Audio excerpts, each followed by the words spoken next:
ગુજરાત ન્યૂઝમાં આપનું સ્વાગત છે। પાટણ ભાજપના ઉમેદવાર ભરતસિંહ ડાભીએ ઉમેદવારી ફોર્મ ભર્યું। મળતી માહિતી અનુસાર ભરતસિંહ ડાભીની સભા બાદ ભવ્ય રોડ શો યોજાયો હતો।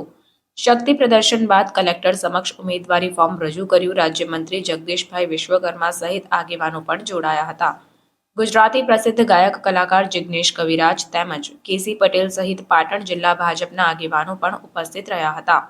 ઉમેદવારી ફોર્મ ભર્યા પૂર્વે પંચમુખી હનુમાનજી મહારાજ અને નર્મદગીરી મહારાજના મંદિરે દર્શન કરીને શુભ મુહૂર્તમાં ફોર્મ ભર્યું હતું। રિપોર્ટર વસંત કડિયા, સેક્યુલર ગુજરાત ન્યૂઝ, પાટણ। લોકસભામાં ઠરાવ આવ્યો ત્યારે 370 ની કલમ દૂર કરવા માટે અને કલમ માટે 370 મત પડ્યા અને એમાં એક મત તમે પાટણથી દિલ્હી કમળ મોકલી હતું ભરતસિંહ ડાભીના રૂપમાં। એ ભરતસિંહ માટે પણ ગૌરવનો દિવસ હતો અને આ પાટણની પ્રજા માટે પણ એક ગૌરવનો વિષય હતો। મિત્રો બીજી વાત કરું, 1952માં એ વખતની જનસંઘ પાર્ટી અને હાલની ભારતીય जनता પાર્ટીએ કહ્યું હતું કે અમે અયોધ્યામાં રામ મંદિર બનાવીશું। कांग्रेस वाला मित्रों कहता कि राम मंदिर बनाएंगे लेकिन तारीख नहीं बताएंगे। आपड़ा नरेंद्र भाई 22 जान्युआरी तारीख पण बताई, रामलल्ला नु मंदिर पण बनाव्યું અને આસ્થા ટ્રેન દ્વારા દેશવાસીઓને રામલલ્લાના દર્શન પણ કરાયા। ત્રીજી વાત કરું મિત્રો, પાકિસ્તાન, અફઘાનિસ્તાન અને બાંગ્લાદેશથી જે હિન્દુઓ તેઓના ત્રાસથી જે હિજરત કરીને ભારતમાં વસવાટ કરતા હતા, કોઈ સરકારોએ આ હિન્દુઓની દરકાર લીધી નથી, પણ નરેન્દ્રભાઈ અને ભારતીય જનતા પાર્ટીએ આ જે હિજરત કરીને હિન્દુઓ આવ્યા તેમને નાગરિકતા આપવાનું કામ પણ તાજેતરમાં આખા ભારતમાં કરવામાં આવ્યું છે। મિત્રો આગળ વાત કરું મિત્રો, ભારતીય જનતા પાર્ટીના સુશાસનની નરેન્દ્રભાઈએ ગુજરાતમાં શરૂઆત કરી। ઉત્તર ગુજરાત સૂકું મઠ બનવા જઈ રહ્યું ત્યારે નરેન્દ્રભાઈએ સુજલામ સુફલામ યોજના દ્વારા 6000 કરોડની યોજના બનાવી અને પાણી ઉત્તર ગુજરાતમાં લાવવાનું એક ભગીરથ કામ કર્યું। મિત્રો આમ તો ભારતીય જનતા પાર્ટીની સરકારોએ ગુજરાતમાં લોક કલ્યાણના કામોનું એક આંદોલન ચલાવ્યું છે। પછી આંદોલનનું સ્વરૂપ કૃષિ રથ હોય, કન્યા કેળવી રથ હોય, પ્રવેશોત્સવ હોય, ગુણોત્સવ હોય, 18,000 ગામડામાં 24 કલાકની વીજળી પૂરી પાડતી જ્યોતિગ્રામ યોજના હોય, ગરીબ કલ્યાણ મેળા હોય।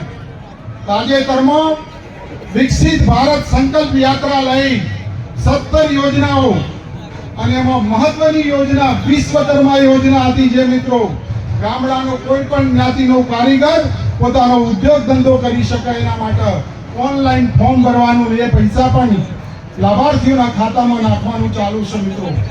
મિત્રો એ પાર્ટીએ, ભારતીય જનતા પાર્ટી વિશ્વની મોટામાં મોટી પાર્ટી, આ બીજી વખત મારામાં વિશ્વાસ મૂકી અને મને ટિકિટ આપીશ। એ ટિકિટ એ વિશ્વાસ સંપાદન ત્યારે ગણાય કે તમે બધા ભારતીય જનતા પાર્ટીના કાર્યકર્તાઓ હાથ પર છો અને તમે ગઈ વખત મને 2 લાખ મતે જીતાડ્યો તો। આઝાદીના 70 વર્ષમાં જે ચૂંટણીઓ થઈ એમાં પાટણ સીટ ઉપર કોઈ ઉમેદવાર 2 લાખ મતે જીત્યો નહીં। નહીં તો તમે મને 2 લાખ મતે જીતાડ્યો તો અને આ વખતનો વિજય તમારા બધાના સહકારથી, તમારા બધાના આશીર્વાદથી, તમારા બધાના આશીર્વાદથી જ્યારથી મારી ટિકિટ ડિક્લેર થઈ છે ત્યારથી ગામે ગામ મહેસાણા, બનાસકાંઠા અને પાટણમાં વિસ્તારમાં જ્યારે ફરવાનું થયું છે, પ્રવાસ કાર્યક્રમ યોજ્યો છે, ત્યારે પ્રજામાં અનેરો ઉત્સાહ છે। ઢોલ નગારા સાથે ઘોડા ઉપર બેસાડ્યું, બગીમાં બેસાડ્યું, તલવાર સાફાથી તમે બધા સ્વાગત કર્યું છે અને એના ઉપરથી હું કહી શકું કે આ વખતે રામ રાજ્ય પછીની ચૂંટણી જે આવી રહી છે એમાં ભારતીય જનતા પાર્ટીનો પાટણમાં વિજય 5 થી 7 લાખ મતે વિજય થવાનો છે। ભારતીય જનતા પાર્ટી મને બીજી વખત ટિકિટ આપી છે। પહેલાં હું લડ્યો ત્યારે ઠાકોર સમાજના જગદીશભાઈ ઠાકોર જ ઉમેદવાર હતા। એ ચંદનસિંહભાઈ કરતાં મજબૂત હતા, છતાં મેં એમને 2 લાખ જેવા મતોએ કારમાં પરાજય આપ્યો હતો. ચંદનસિંહભાઈ તાજેતરમાં સિદ્ધપુરની વિધાનસભા સીટ હારી ગયા છે, એક જ સીટમાં હારી ગયા છે. આ તો વિધાનસભાની 7 સીટો છે, એટલે ભારતીય જનતા પાર્ટીનો વિજય નિશ્ચિત છે. 18 આલમના લોકોનો, કાર્યકર્તાઓનો, પ્રજાનો ફૂલ સપોર્ટ છે. ભારતીય જનતા પાર્ટીની વિકાસની રાજનીતિ સલામતી સાથે જે કામ કર્યું છે. ઉત્તર ગુજરાતમાં પાણીના પ્રશ્નો હોય, રસ્તાની વાત કરું તો કોંગ્રેસના શાસનમાં રસ્તાની 1 લાઈન હતી. ભારતીય જનતા પાર્ટીને 2 લાઈન કરી, 2 લાઈન 4 લાઈન, 4 લાઈન 6 લાઈન, આવા વિકાસના અનેક કાર્યો કર્યા છે. એટલે ગુજરાતમાં 26 સીટો ઉપર ભારતીય જનતા પાર્ટીનો કબજો થવાનો છે.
સમાચારોની અવનવી અપડેટ્સ માટે જોતા રહો સેક્યુલર ગુજરાત ન્યૂઝ.